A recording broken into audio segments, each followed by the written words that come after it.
Hello everyone. Today I'm going to talk about identification of the differential gene expression features. So this is a particular page from the Galaxy, and these are all the links for downloading the data set.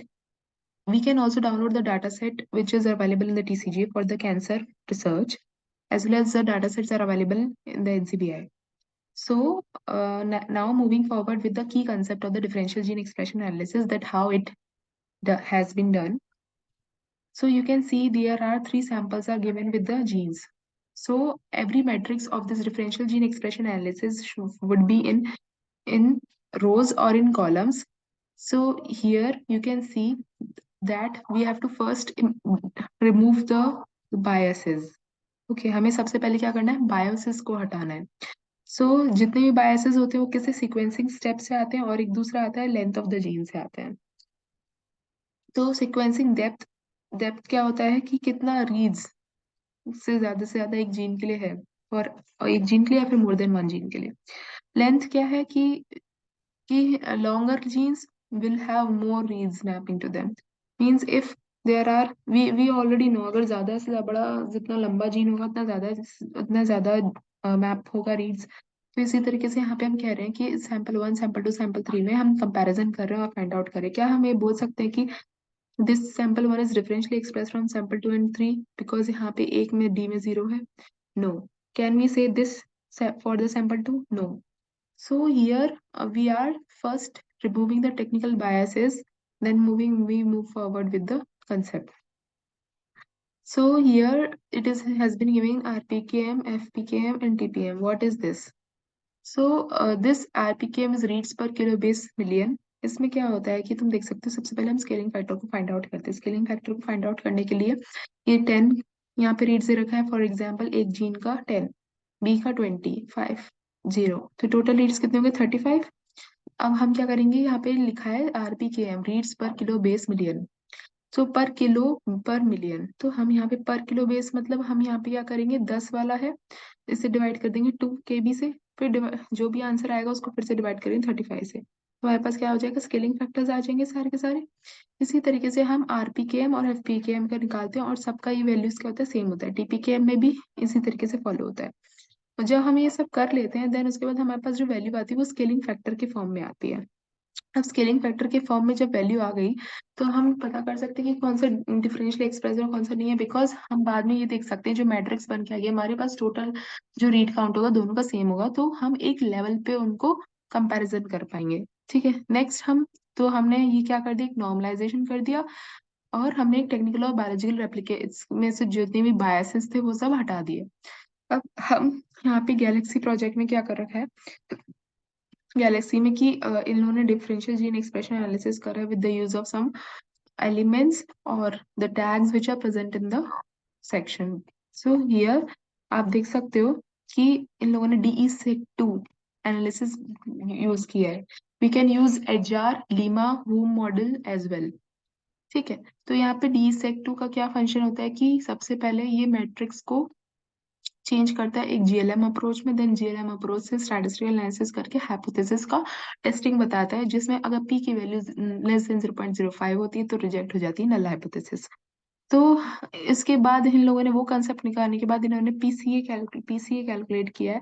PCA कैसे calculate किया जाता है, सबसे पहले हमारे पास जो matrix होता है उसे आइगन वैल्यूज में कन्वर्ट किया जाता है, आइगन वेक्टर करके पीसीए का वैल्यू निकाला जाता है. लेकिन उससे भी पहले हमें कोवेरियंस का पता करना जरूरी होता है इसमें. तो हमें पता चल जाता है कि कौन सी दो ग्रुप्स और सैंपल्स एक ही ग्रुप से अटेंड करते हैं और कितना वेरिएशन प्रेजेंट होता है. देन उसके बाद इन लोगों ने हीट मैप निकाला. हीट मैप में क्या किया है इन लोगों ने, तुम देख सकते हो कि वेरिएशन 0 to 20 जितना 0 होगा हीट मैप, इन लोगों ने उसी तरीके से दो सैंपल्स के बीच में इन्होंने हीट मैप निकाला है, sample to sample distance basically. So ये पूरा का पूरा हमारे पास क्या था, DE-Seq2. अब DE-Seq2 के जब हमारे पास जीन लिस्ट आ जाती है पूरी की पूरी कि कौन कौन से डिफरेंशियली एक्सप्रेस्ड है, we can also use volcano plot, we can use MDS plots, we can use many other plots, scatter plot, to identify the differentially expressed genes. Here, what they have done later on, annotate basically कि हमें पता करना है कि कौन सा gene का क्या फंक्शन है और क्या कैसे वो पाथवेज में रेगुलेट करता है, क्या पाथवेज उसकी फाइंड आउट कर सकते हैं, जियो ऑन्टोलॉजी जिसे हम कहते हैं वो पर्टिकुलरली हम लगा के पता कर सकते हैं कि क्या वैल्यूज हैं। सो इसी तरीके से आप जब इसे पूरा ट्यूटोरियल को पढ़ेंगे तो इसमें पता चल जाएगा आपको कि कैसे कैसे इन लोगों ने पी वैल्यूज को कैलकुलेट किया है, और कैसे ये सारे के सारे डाटा सेट्स को एलिमेंट्स को लगा के इन लोगों ने डाटा सेट को अच्छे से वर्क किया है डाटा सेट पे। उसके बाद हम यहाँ पे तुम देख सकते हो कि visualisation visualisation is a main key feature for your result in bioinformatics. So visualisation हम बेसिकली पाइथन से कर सकते हैं, आर से, मैटलैब से, या फिर और भी प्रोग्रामिंग स्किल्स होती है जिसे हम यूज करके विजुअलाइजेशन करते हैं। सेम का टूल्स भी होते हैं मैथ्स के जिससे भी हम विजुअलाइजेशन कर सकते हैं, एक्सेल से भी कर सकते हैं, but the better way to visualize big data through R, because it is nowadays in a very basic concept to use R in the bioinformatics field. तो इन लोगों ने विजुअलाइजेशन में सबसे पहले इन्होंने वही हीट मैप बनाया है, देन इन्होंने फिर से हीट मैप बनाया है, बट यहाँ पे सैंपल्स के बीच में कंपैरिजन ना करते हुए नॉर्मलाइज काउंट्स को लिया है। इधर इन लोगों ने क्या लिया है, सिर्फ जेड स्कोर वैल्यूज लिया है जिससे कि हीट मैप बना दिया है। उसके बाद एनरिचमेंट एनालिसिस डीई की करिए, वही हमने जो अभी पहले बोला था जियो एंटोलॉजी एनालिसिस। इसमें तुम देख सकते हो कि कैसे कैसे इन लोगों ने वेरिएशंस को पता किया है, और कैसे क्या पाथवेज मींस कौन सा ऐसा जीन है जो सेलुलर लेवल पे या मॉलिक्यूलर लेवल पे, मतलब कौन सा जीन कौन से लेवल में जाके है, और उसका क्या फंक्शन है पर्टिकुलरली फाइंड आउट करना है कि वो सेल साइकिल प्रोटीन है, क्या वो किसी और रेगुलेटरी पाथवे में, एंडोजिनस पाथवे में इन्वॉल्व है, क्या वो इम्यून सेल है, क्या वो सेल सरफेस रिसेप्टर है। So these kind of things we can find out through gene ontology. Later on, we will go with the Keck pathway analysis. In this, we will be able to find out what are the pathways which are responsible for or related to the particular gene.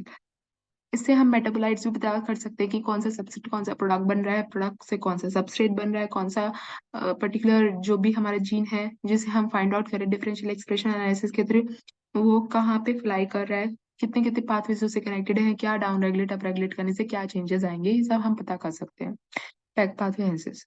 तो यही सब चीज है, मैं इसका link नीचे attach कर दूंगी, आप इसको पढ़ के अच्छे से इसको ट्यूटोरियल को सॉल्व कर सकते हैं गैलेक्सी में, और अगर नहीं हो पाता है then you can mail me, और then also I can share it you with more other things and और मोर डिटेल में बताऊंगी।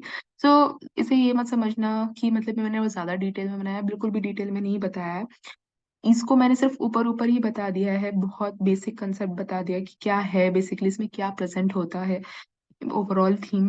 तो अगर आपको ट्यून को पता करना है कि और क्या बेसिक है तो then you can mail me out and stay tuned to my channel.